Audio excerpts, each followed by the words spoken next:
All right, Chris, we're going to talk to you about the 49ers. First question is, how much of the team's current success do you think can be attributed to John York stepping aside and letting his son take over?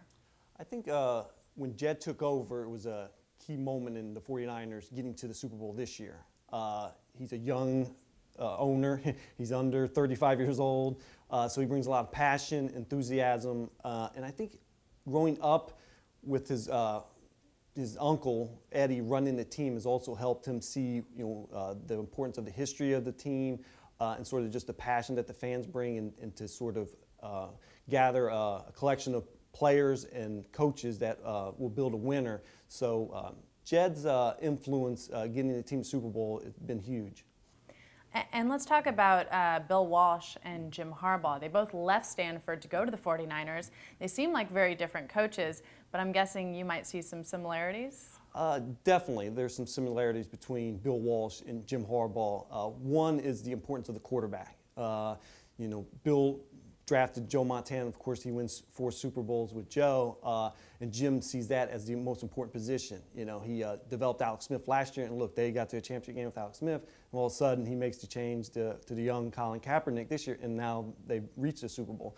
So there's some similarities there. Other things is just organization-wise, sort of from top to bottom, from the secretaries, to the coaches, to the players, whether it's the star quarterback or the special teams player.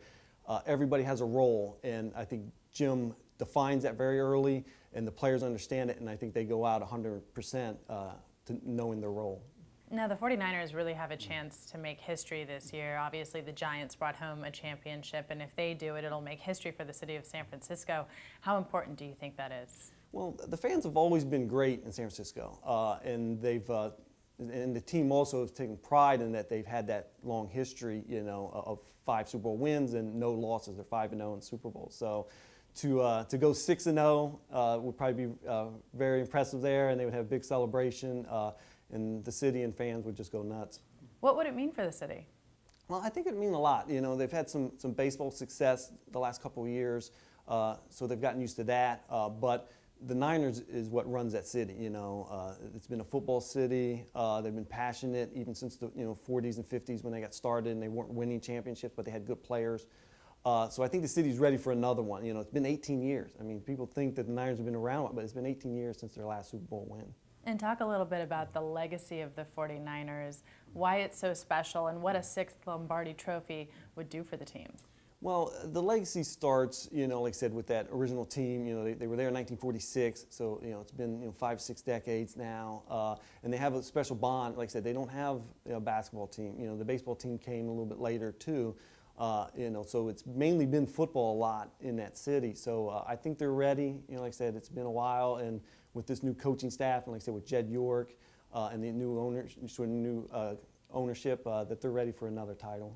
The Walsh Seifert teams won 5 Super Bowls and were known for high-powered offense with Montana, Rice, on and on. But wasn't the defense pretty darn good in its own right?